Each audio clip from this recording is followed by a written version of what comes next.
Добрый вечер, уважаемые телезрители. Добрый вечер, уважаемые знатоки. После прошлой игры некоторые телезрители задались вопросом, а почему играли две команды знатоков? Ответ прост. В первом полугодии проиграли 4 команды, а мест мало, на всех не хватает. И мы решили не определять, кто больше достоин, а дать шанс каждой.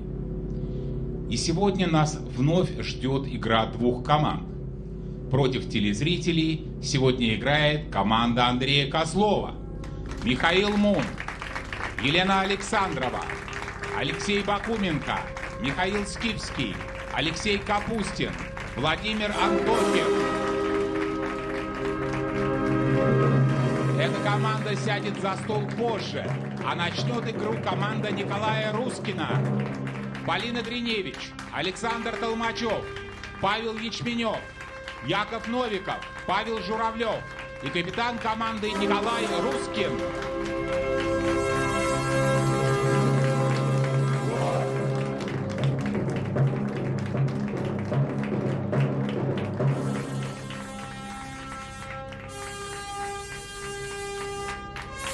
Против этих двух команд знатоков сегодня сыграют Юлия Портнова, Сочи, Галина Варлыгина, Краснодар, Эльвира Мамедова, Санкт-Петербург, Владимир Борисов, Псков, сектор Блиц, Виталий Давидовский, Береза, Наталья Макарова, Ульяновск, Эльдар Саидов, Баку, сектор Суперблиц, Елена Антоненко, Москва, Инга Макиева, Ольборг, Ирина Фомина, Великий Новгород, 13-й сектор. Осенние игры «Что?», «Где?», «Когда?». Телезрители против знатоков. Игра до 6 очков. Счет 0-0. Первый раунд. Итак, уважаемые телезрители, еще раз напомню вам правила игры двух команд знатоков. Отвечая правильно на вопрос, команда остается за столом. Отвечая неправильно, уступает свое место. И так до конца игры. А победителем станет команда, которая наберет 6-е очко. Николай, добрый вечер. Добрый вечер. Какую задачу вы поставили своей команде? Сыграть с удовольствием. А какую задачу вы поставили команде Андрея Козлова? Помогать нам сыграть с удовольствием.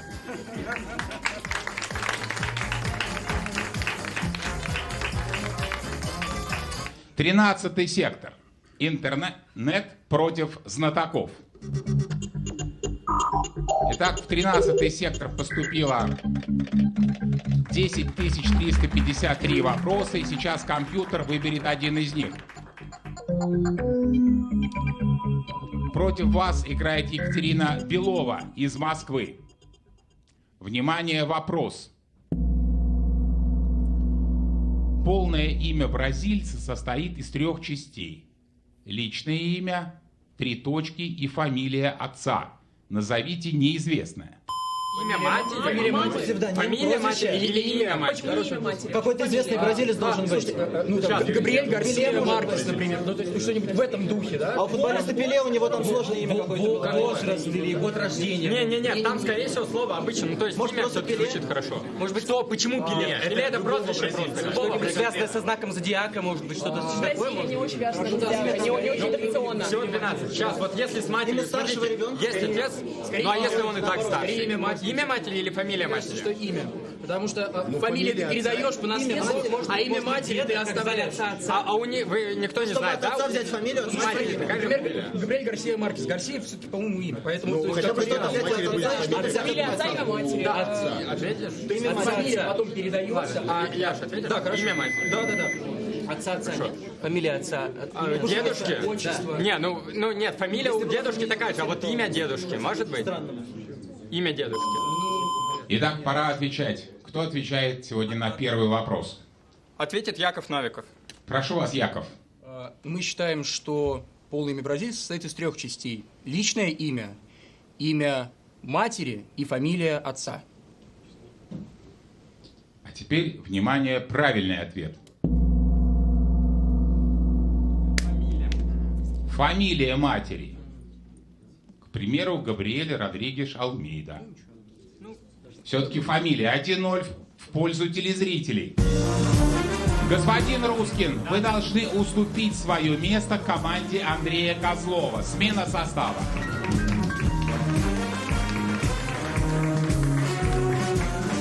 Господин Мун. Да, господин ведущий. Добрый вечер, а вы куда сели? Здравствуйте. Простите, но капитан Андрей Козлов решил так. То есть сегодня, господин Козлов, вы сегодня не будете играть? Ну, играет команда Козлова. Для меня это означает, что и я играю, но я играю вот здесь вот, а команда играет вот здесь. То есть такой паровоз без машиниста сегодня у вас? Ну, я не знаю, я думаю, что Михаил, машинист. Мне кажется, что сейчас команда в гораздо более сильном составе, чем если бы на этом кресле сидел я. Я вот так скажу, господин ведущий. Господин Козлов, но все дело в присядке или в том, что у вас 7 человек, и вы никак не можете разобраться, кто когда играет? Понимаете, мне могут очень многие не поверить, но о том, чтобы играть вот в этом составе, мы разговаривали задолго до того, как вы приняли решение, что будет игра в присядку. Еще 2 года назад я вам говорил, что Алексей Капустин выражал желание, чтобы он оказался на моем месте. Не в смысле капитана, а чтобы я встал, а он играл. И его мечта сбылась. То есть это просто... все ради Алексея Капустина. Но посмотрим, что получится. Второй раунд. Итак, господин Мун, Да, господин вы в 3-й раз попробуете себя в роли капитана. Скажите, а почему именно вас назначили капитаном? Господин ведущий, неисповедимы пути мысли господина Козлова. То есть все решал он? Абсолютно. В нашей команде вы же знаете, что это все. Михаил, но вы знаете, ситуация довольно пикантная. Ведь вы еще и консультант команды Николая Рускина. Вы сегодня за кого вообще? Я сегодня, конечно же, за то, чтобы знатоки набрали 6 очков. Чужой среди своих. Береза. Против вас играет студент Виталий Давидовский, город Береза, Белоруссия. Внимание! Японский десерт.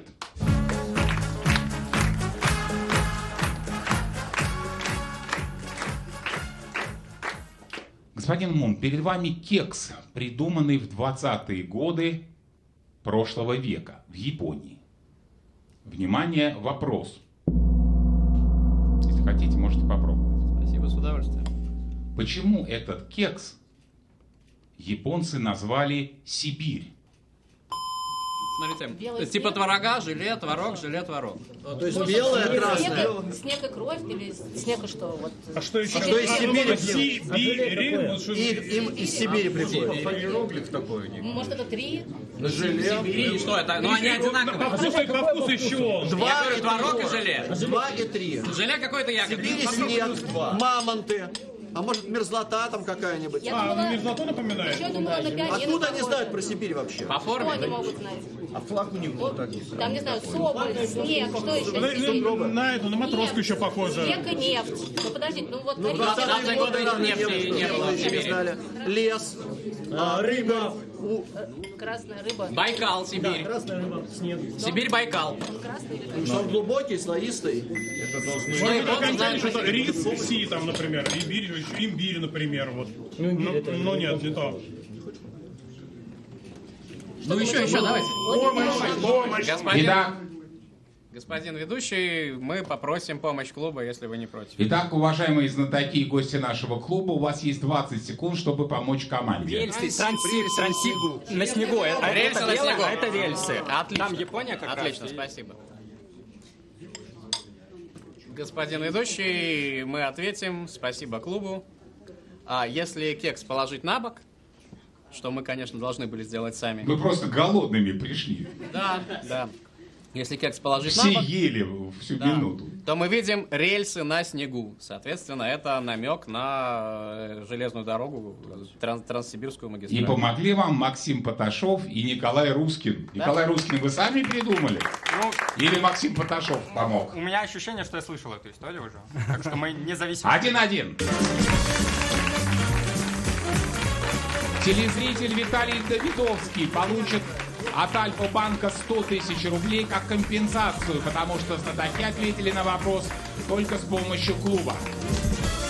Интересы двух команд знатоков защищает директор департамента коммуникаций госкорпорации «Росатом» Андрей Черемисинов. Добрый вечер. Добрый вечер, господин ведущий. Андрей, начиная со следующей игры, все вернется на круги своя. Будут играть 6 знатоков, одна команда. А вам нравится следить за игрой двух команд? Но, господин ведущий, понимаете, для меня это игра двух команд, телезрителей и знатоков. То, что в команде знатоков в 2 раза больше человек, совершенно не означает, что у них в 2 раза больше шансов на успех, что показала предыдущая игра. Но я очень надеюсь, что сегодня будет все иначе. Благодарю вас. А интересы телезрителей защищает вице-президент Альфа-банка Алексей Гиязов. Добрый вечер, Алексей. Добрый вечер, господин ведущий. Скажите, а вот как зрителю, вам интересно наблюдать за игрой двух команд? Как зрителю, мне наблюдать за командой Андрея Козлова без Андрея Козлова, которому помогает команда Николая Рускина, мне сложно немного. Но интересно. Но, честно говоря, мне не интересно, что там у знатоков. Как я говорил на прошлой передаче, мне интересно, что у телезрителей. И я бы хотел призвать телезрителей присылать в 13-й сектор, ну не абы что, потому что вот вопрос на прошлой игре был, с моей точки зрения, нечестным. И поэтому... Так, ну сегодня был лучше. Сегодня был лучше, но я призываю еще более умные и интересные вопросы присылать на 13.alfabank.ru. Благодарю вас. Третий раунд.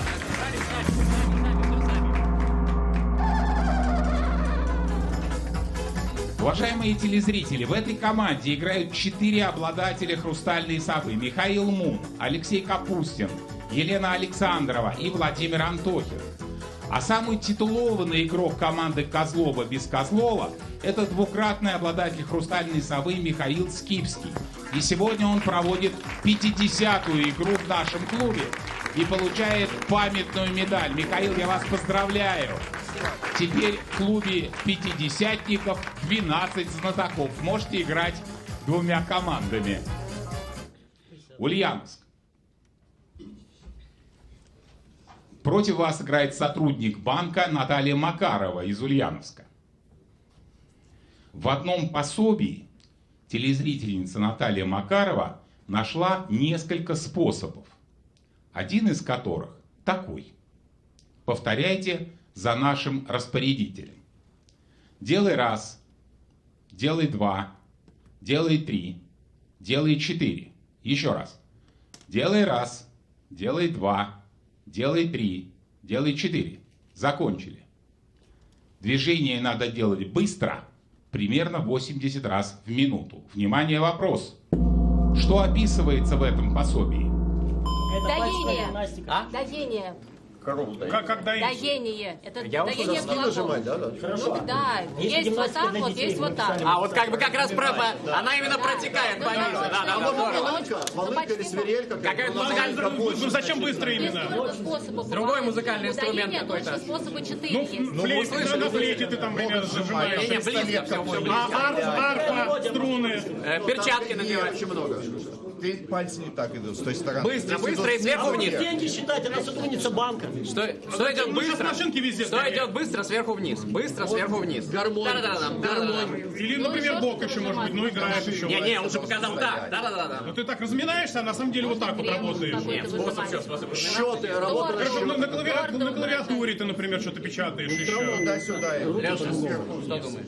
Ну, мне доение больше. Это понятно. Другие еще версии. Что еще там, пряжу какую-то делать? Нитки собирать. Сосиски на заводе. Связание, может быть. Итак, кто отвечает? Господин ведущий ответит Алена Александрова. Прошу вас, Алена. Мне кажется, это один из способов доения, например, коровы. А как? Покажите, как это делается. Этот способ называется доение кулаком. Сначала, значит, у основания соска зажимаются, потом плавно выдавливаются, и так, значит, вот это и происходит. Скажите, а вы слышали об этом способе или вы пробовали когда-то? Я доила козу, да. Доили козу? Да. Этим способом или другим? Этим. А теперь, внимание, правильный ответ. В этом пособии описан один из способов. Посмотрите на экран. Дойки коров. 2-1 в пользу знатоков. Елена Александрова не зря доила козу. В свое время ей это пригодилось. Поздравляю вас, Елена. А сейчас передохните, реклама на Первом канале. Уважаемые телезрители, букмекерскую компанию «Винлайн» в ходе «Что, где, когда» представляет спортивный комментатор Денис Казанский. Добрый вечер, Денис. Добрый вечер, господин ведущий. В прошлой игре принимали участие примерно равные команды. А сегодня, как мне кажется, команда Козлова явный фаворит. Как вам кажется, неопытный партнер, как команда Рускина, это отягощение для титулованной команды или наоборот бонус? Красиво. Ну, знаете, все зависит от ракурса, потому что, наверное, для команды Андрея Анатольевича это, возможно, сработает формула Жванецкого, когда обидно, что мечты твои сбываются у других. А для команды Рускина, ну, не знаю, такой астрономический фокус, он, кстати, может пойти как бонус, потому что выигрываешь последний вопрос и побеждаешь. Это красиво. Кстати, о бонусах они есть и у тех людей, которые становятся клиентами компании Винлайн и немедленно получают так называемый фрибет до 10 тысяч рублей. Немедленно регистрация буквально несколько секунд, а дальше вы наслаждаетесь игрой, а все остальное за Винлайн. Благодарю вас, Денис. Продолжаем игру. 4-й раунд.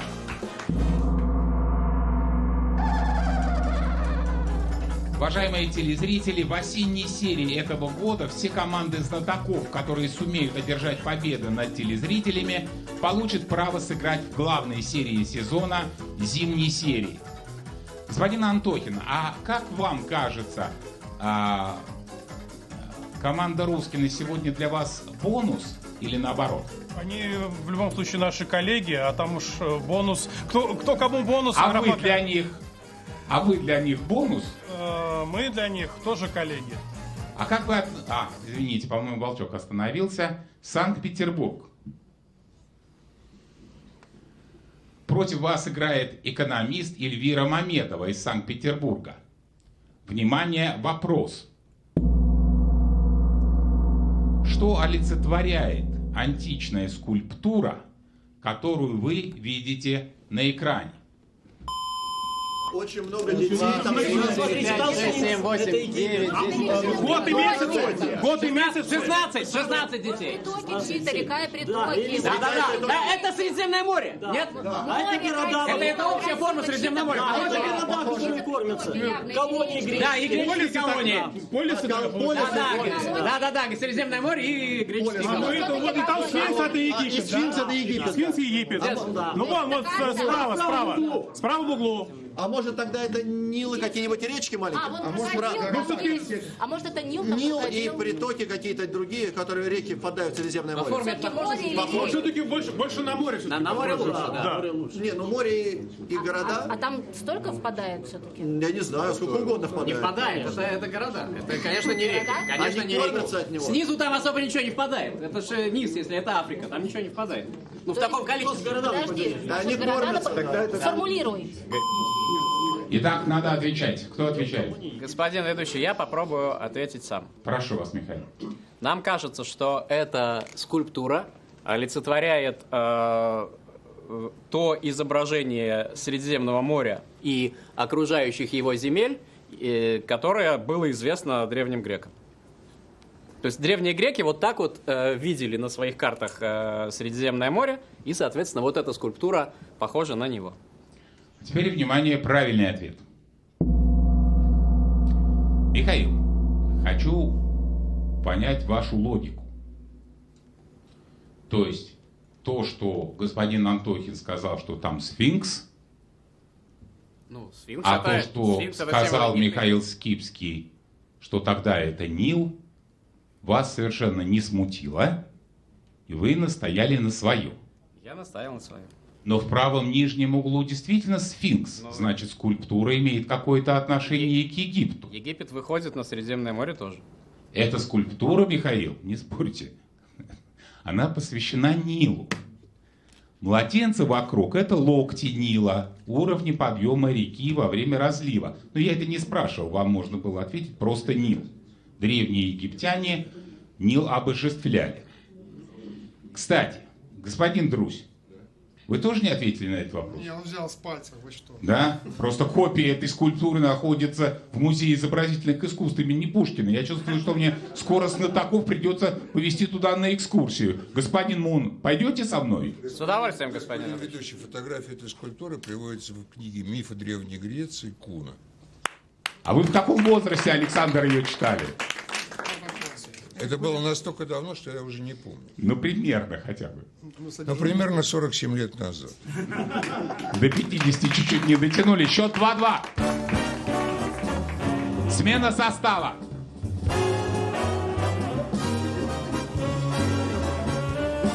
$100 000 рублей получит Эльвира Мамедова из Санкт-Петербурга. Надо было брать, конечно, Нил говорил. 5-й раунд. Уважаемые телезрители, почти 5 лет в нашем клубе не выигрывали команды, полностью состоящие из мужчин. И, видимо, поэтому команда Козлова, которая была полностью мужской, весной, вернула за стол Елену Александрову, а команда Николая Рускина позвала на помощь Полину Гриневич. Здравствуйте, Полина. Это ваше первое появление за столом. Чем вы готовы помочь своей команде? Всем, чем смогу. Ну, у вас есть какие-то сильные стороны? Я думаю, есть. Супер Блиц. Испугался Николай Рускин. 3 вопроса по 20 секунд размышления на каждый. Играет один знаток. Кто остается за столом? Я останусь. Николай Рускин, чтобы одержать победу, вам нужно ответить на 3 вопроса подряд. Уважаемые телезрители, напоминаю, что в этом сезоне компания Винлайн учредила приз для знатока, который сумеет выиграть Супер Блиц. Николай, да. Вы такой отважный? Да нет, не очень. Внимание, вопрос первый. В 1897 году в ресторане «Славянский базар» состоялась историческая встреча. 18-часовые переговоры закончились компромиссом. Литературное ведо принадлежит одному, а художественное – другому. Владимир Черников из Таганрога просит вас, Николай, назвать и участников этой встречи, и что в результате появилось.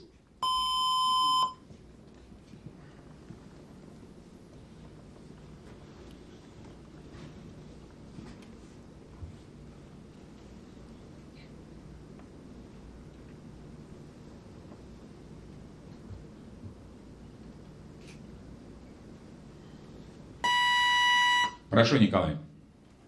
Ну, возможно, это имеет какое-то отношение к кино, например. Потому что литература как сценарий, художественно. В 1897 году. Ну, итак, тогда оно уже было. Участники. Угу. Угу. Так. Отвечайте, Николай. Участники встречи и что в результате появилось? Давайте скажем, что это был...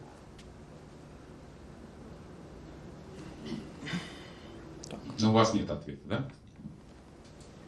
Николай, ну скажите, что если нет, то нет. Не знаю, Герцен Огарев. Хотя... Да, господин Рускин, вы сейчас в друзью лучше не попадайтесь. А теперь, внимание, правильный ответ. Госпожа Гриневич, Полина, скажите, а у вас показывали, у вас какая версия? У меня не было версии, господин ведущий. Вы просто так переживаете, без версии? Очень сильно переживаю. Ну вот, послушайте. Литературное вето получил Константин Сергеевич Станиславский, а художественное Владимир Иванович Немирович Данченко. Вы много должны... То есть, понимаете, это такой вопрос, Николай, вы должны понимать, что вы все это знаете. Надо просто предположить, и вы даже кино почти, да, театр. Ну а договорились о создании чего, Николай? Ну, театра, собственно. Московского художественного театра. 3-2. Смена состава. 100 000 рублей от Альфа-банка получит у нас Владимир Черников из Таганрога. Работайте, говорит Козлов. Уважаемые телезрители, по окончанию этой игры лучшему знатоку будет вручен хрустальный атом. Традиционный приз госкорпорации «Росатом». А определит лучшего Андрей Черемисинов.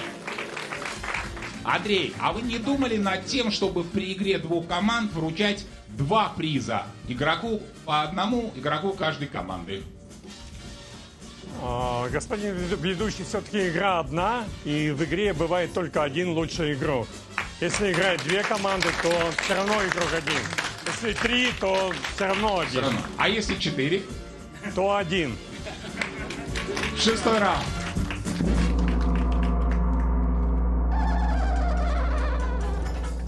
Господин Мон, Михаил, скажите, как вам кажется, почему ваш, ну скажем так, в прошлом подопечный, а ныне партнер Николай Рускин, так растерялся на этом вопросе? Вот что ему помешало, на ваш взгляд? Господин ведущий, конечно, помешал, собственно, сам Супер Блиц. Я играл в Супер Блиц многократно и ни разу ничего толкового. И все неуспешно. Да. И это, конечно, давление огромное. Но вы все время с Николаем меняетесь местами. Найдите момент, когда нужно его подбодрить немножко, чтобы... Псков. Против вас играет историк Владимир Борисов, город Псков. Внимание, черный ящик.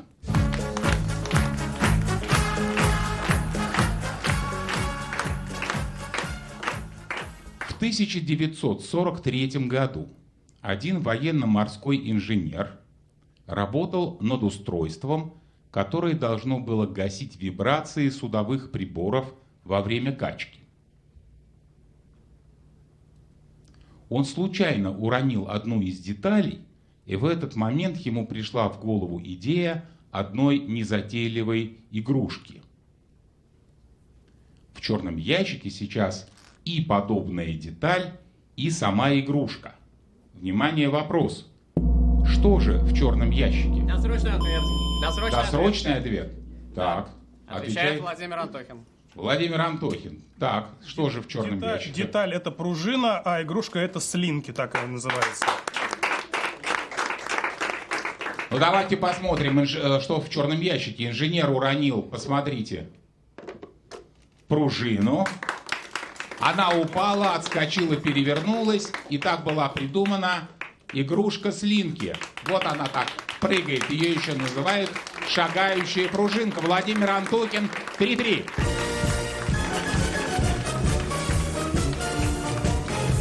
И Владимир Антохин зарабатывает дополнительную минуту на размышление для своей команды.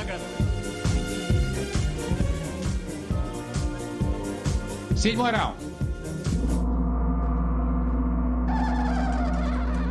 Итак, господин Антохин, как функционирует ваш поезд без машиниста, на ваш взгляд? Пока неплохо. Вам вообще хорошо без Козлова? Но поскольку он стоит в зале, я не могу ответить правильно на этот вопрос. Господин Капустин, Алексей, вам спокойнее без Козлова? Алексей, да? Вы лучше себя чувствуете, когда он стоит в стороночке? Я прекрасно чувствую и в его присутствии, и в его отсутствии.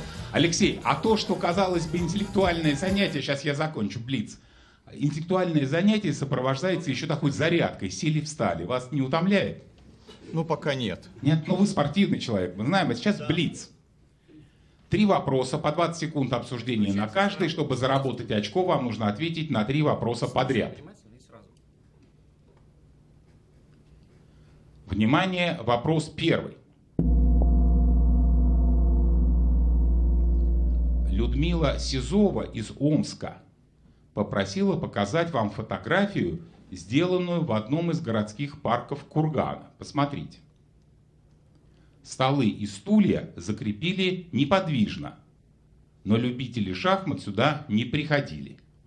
Внимание, извините, Людмила интересуется, что сделали, чтобы привлечь шахматистов?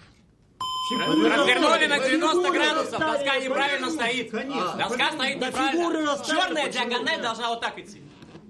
По-моему, самое левое поле черное. Развернули, оно стоит неправильно. На 90 градусов развернули стол. То есть они изначально поставили неправильно. Правильно, ведь черная диагональ же так идет. А что еще можно? Миша, просто фигуры расставили, чтобы люди хотели доиграть партию. Итак, прошу, кто отвечает? Я попробую ответить, хотя Попробуйте. Козлов будет ругаться.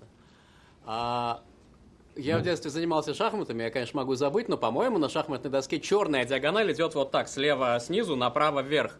Эти ребята сделали наоборот, а шахматисты, конечно, это знают, им некомфортно так играть. Поэтому развернули столы на 90 градусов. А теперь, внимание, правильный ответ. Вы помните, что диагональ черная должна идти слева направо. Кто-то помнит, что клетка в правом нижнем углу должна быть белой. Мне, например, понятнее, что нельзя поставить ни черного, ни белого ферзя на шахматную доску. Пришлось повернуть столики на 90 градусов, чтобы исправить ошибку. Абсолютно правильный ответ. Блиц продолжается. Внимание, вопрос второй. Екатерина Григорьева из Москвы попросила показать вам граффити. Вот они. Екатерина интересуется, в каком российском городе уличный художник сделал эти граффити. Горький, ну это впадает, где впадает что-то в Волга, Нижний Новгород. А, и машины там да. Волга впадает, это Нижний Новгород. Нижний точно, да, отлично. Господин ведущий ответит Алексей Бакуменко. Прошу, Алексей. Нам кажется, это рисунок сделан в Нижнем Новгороде. Почему вы так думаете? Объясните телезрителям. Потому что мы видим на рисунке Волгу и Оку, а, соответственно, Нижний Новгород находится на слиянии этих рек. Волги и Оки. Абсолютно правильный ответ. Решающий третий вопрос. Денис Овчинников из Саратова попросил показать вам памятник, установленный в 2009 году в Саратове. Имя, фамилия и профессия молодого человека неизвестны. Но Денис спрашивает, так кому же установлен этот памятник? Влюбленному девушку ждет. Может быть, так не так много, вот это, я люблю женатого, женатому, вот это, так не так много. Имя, фамилия и профессия неизвестны. Да, парней так много. Тогда все-таки холостому парню или женатому? Скорее холостому. Ну, все-таки женатому. Но он герой песни все-таки. Ну, может быть, это случайность. Итак, букет у него. Сосредоточьтесь. Михаил, вот сейчас очень важно не заговорить все. Господин ведущий. Кто отвечает? Мы возьмем дополнительную минуту. Дополнительную минуту. Вы имеете право. У вас дополнительная минута целая на размышление. Теперь давайте спокойно разберемся. Тихо, слушайте меня. В этом фильме женатый известен. Женатый в фильме известен. Это же... Ну это же из фильма песня. Она любит женатого, и женатый известен. Известно его имя, фамилия и профессия. А вот холостых много. Это один из холостых, который неизвестен. Нет, людям вообще будет непонятно. Они приезжают в Саратов. Им интересно увидеть памятник женатому мужику, который... Холостому? На улицах Саратова. Стоп, вообще, стоп. Женатый вообще не в Саратове. Господин Козлов, не подсказывайте мне. Женатый вообще не в Саратове же. Он же в какой-то деревне живет. Ну не важно. А парней так много холостых на улицах Саратова. И вот на улице Саратова стоит памятник холостому. При этом холостой, видишь, холостой ждет девушку, а женатый еще будет с букетом ждать девушку. А может быть, женатые с букетами не ходят? Обручального кольца не ждут женатые девушек с букетами. А если автор вряд ли хорошо? Автор вряд ли поставили бы... Молодой. Имя, фамилия, профессия. Нет, профессия нет, это тот самый легендарный парень холостой. Кстати, текст может быть на подставке, видите? Да, только мы его не прочтем, конечно. Ну, текст песни я имею в виду. Итак, тишина. Теперь Михаил Мун принимает решение. Кто отвечает? Пусть ответит Алена Александрова. Прошу, Алена, вам надо разобраться. Ну, Михаил Мун меня убедил, что это памятник холостому. Известно только его социальное положение, он не женат. То есть было две версии, женатый и холостой. Да, я сначала была за первую, но Михаил Мун меня убедил, и я думаю, что он прав. Скажите, Елена, а вам больше нравятся женатые или холостые? Ну...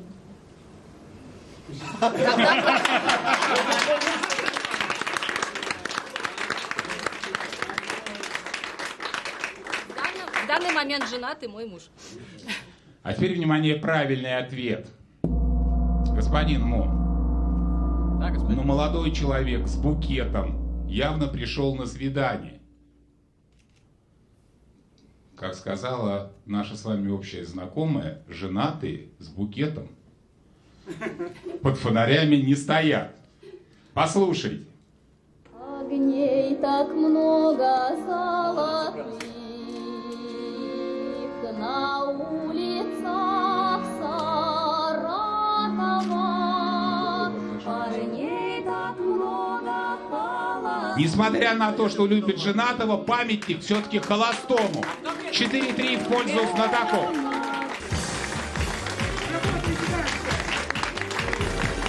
Господин Мун, ну вы спасли просто этот вопрос. Вот вы Нил загубили, а этот спасли. Я вас поздравляю. Лично. Самостоятельно. Господин Мухин, я видел, что вы в зале. Я очень рад вас видеть. Всегда приятно, когда вы к нам приезжаете. Да. Олесь, ну вот, на мой личный взгляд, самую яркую игру команда Олеся Мухина провела в отсутствии Олеся Мухина. А как вам игра команды Козлова без Козлова? Мне очень нравится, и Михаил Мун, мы давние друзья, я очень переживаю за него и за всю команду, безусловно. И поэтому ребятам только удачи сегодня. 2 вопроса, и это мы видим, что это им по силам абсолютно. Господин Козлов, а какие эмоции вы испытываете, когда не можете помочь своей команде? Вот сейчас просто вы были от подсказки в полушаге. Я отвернулся, вы видели, наверное, вам показали, во всяком случае. Мне хотелось в какую-то секунду просто убить всех, кто в панике, находясь, начинает что-то рассказывать про женатого, пришедшего на свидание под часами с букетом. Но ничего, слава богу, Миша собрал команду. Это вы на Владимира Антохина намекаете. А Алена, как всегда, просто блестяще вот отточила этот ответ. Ну, действительно, молодцы. Благодарю вас, господин Козлов. 8-й раунд.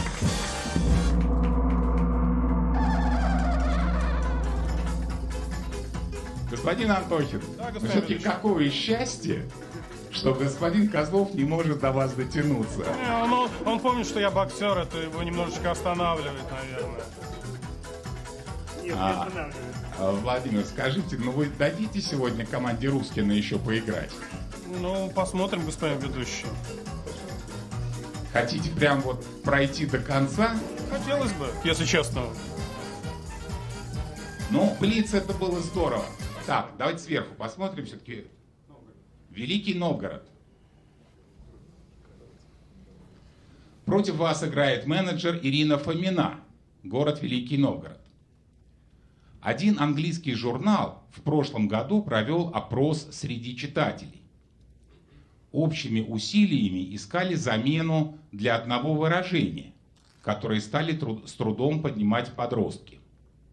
Большинством голосов в качестве нового изобразительного символа был выбран круглый указатель, который появляется на экране компьютера при загрузке файла. Внимание, вопрос. Какому выражению искали замену? Да. Досрочный ответ. Прошу, досрочный ответ. И кто отвечает? Отвечает Владимир Антохин. Опять Владимир Антохин вообще не думает никогда, просто отвечает и все. Все-таки иногда думаю, господин ведущий. Хорошо, ну просто второй досрочный ответ. В Так. данном случае идет речь о выражении по часовой стрелке. Люди все больше и больше носят часы, где показывают... Да, круглый указатель появляется на экране компьютера при загрузке файла и крутится по часовой стрелке. Абсолютно правильный ответ. Счет 5-3.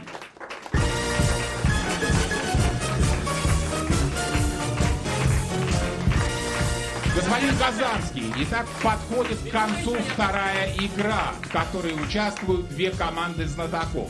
Как вам такой формат? Вы знаете, господин ведущий, в прошлой игре я уже сравнивал с хоккеем. Сейчас еще больше похожести, потому что и ваши слова, и игра в неравных составах, когда блиц и суперблиц, и количество игроков 5 в поле, и вратарь, как Михаил Мун сейчас находится. В общем, очень много общего, и хоккей – это игра, которая любима народом, любимый клуб «Что, где, когда». И вы знаете, с недавних пор у компании Винлайн появилась новая фишка, которая по стечению обстоятельств называется «Любимый клуб».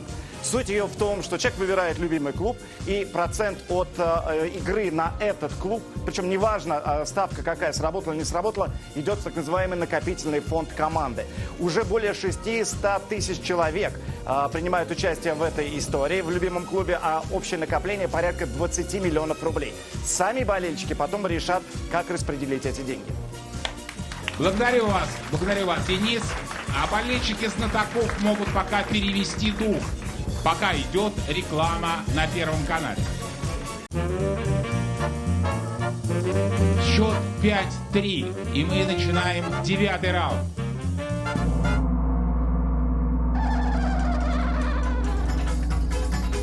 Господин Мун, Михаил, скажите, вот сейчас 5-3, вам нужно ответить на один вопрос, да? А можете себе такое представить, что сейчас вот, по-моему, вы на все 5 вопросов ответили, да, ваша команда? Я только что в перерыве говорил, мы не считаем ничего. Счет Ничего не 0-0, считаете, счет 0-0. 0-0, нам надо взять один вопрос. Я вам скажу по секрету, счет 5-3. Спасибо. И вам нужно ответить на один вопрос. Но если вы не ответите, может сесть команда Николая Рускина, ответить на один вопрос, выиграть 6-е очко и обойти вас, как предсказывал Денис Казанский в начале игры. Вы представляете такой вариант? Это замечательный вариант. Нет. Против вас играет тренинг-менеджер Ильдар Саидов. И у вас же еще дополнительная минута, Спасибо. которую Владимир Антохин. Так что вы можете долго думать над этим вопросом. Этот предок русского писателя, барон, рыцарь ордена меченосцев, попал в Россию в XVI веке. Внимание, вопрос. Как звучит его полное имя? Барон Бернд Вальдемар. Закончите. Фон Визин. Фон Визен. Лермонтов. Хорошо. Не, он шотландец. Он шотландец. Лермонтов шотландец. Барон Бернд. Я не услышал. Бернд, что там Полное фон. имя нужно. Да. Как его помню? Да, фон Визин. Фон Да, Визин. Еще. Меченосцы это кто? Немцы? Немцы, да. Только немцы? Ну, в основном, да. Только немцы. Тургенев, Толстой, Чехов, Толстой нет. Чехов дворянин. Еще писатель, давайте. Гоголь, Малоросия, что у нас еще? Горький, Пешкин. Мюнхгаузен служил в России. Мюнхгаузен служил, но его предок не попадал, он сам туда попал, да. И он не А писатель. кто-нибудь Д кто-нибудь? Барон Державин? Какой-нибудь. Державин? Дельвик не может? Дэвид хорошо, он тоже из немецких баронов, но... Дельвик, сомнительный писатель, он поэт скорее. А Он Визин поэт, может да, он быть? поэт. Фон? Визу. Там есть. Господин ведущий ответит Алексей Бакуменко. Прошу, Алексей. Мы считаем, что фамилия господина барона была фон Визин. 6-3. Счет становится 6-3 в пользу знатоков. Команда Андрея Козлова под руководством Михаила Муна одерживает победу над телезрителями и получает право сыграть в зимних играх. Господин Козлов, вы ни при чем, встаньте на место, вы отказались от игры сегодня. Вот имена победителей: Михаил Скипский, Алексей Бакуменко, Владимир Антохин, Елена Александрова, Алексей Капустин и Михаил Мун. Господин Черемисинов, кто же из знатоков был сегодня лучшим? С одной стороны, можно я немножко скажу? С одной стороны, 2 досрочных ответа Владимира Антохина. С другой стороны, Алена Александрова, которая разобралась и с женатыми, и умеет доить корову. Ну и Михаил Мун, который этих женатых просто спас и вел команду к финалу. Ваше решение? Мое решение такое, что сегодня капитан играл лучше всех. Михаил Мун, поздравляю, «Хрустальный атом» ваш. Господин Гиязов, а кто получит приз за лучший вопрос? Лучшим вопросом станет вопрос, на который ответили знатоки, но только с помощью клуба. Вопрос Это можно по правилам. Да, вопрос о японском десерте. И телезритель дополнительно получит от Альфа-банка 200 тысяч рублей. Благодарю вас, Алексей. 300 тысяч рублей призового фонда этой игры остались не разыгранными, и вся эта сумма поступает в призовой фонд финала года на специальный вклад Альфа-банка. Теперь в призовом фонде более 2 миллионов рублей. Третью игру осенней серии смотрите в следующее воскресенье, 9 октября, после программы «Время». А эта игра закончена. Спасибо всем за игру.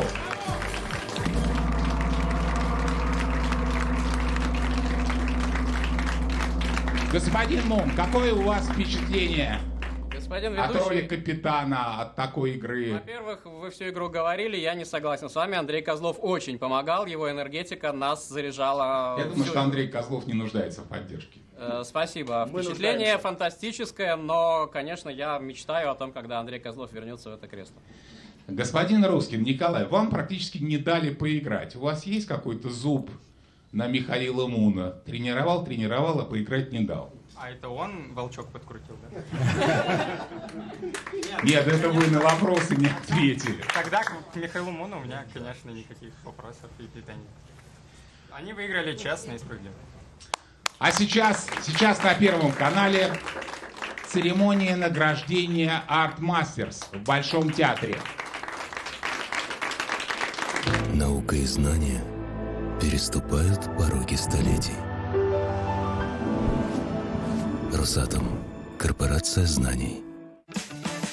Вариантов много. Верный один. Альфа-банк. Лучший мобильный банк.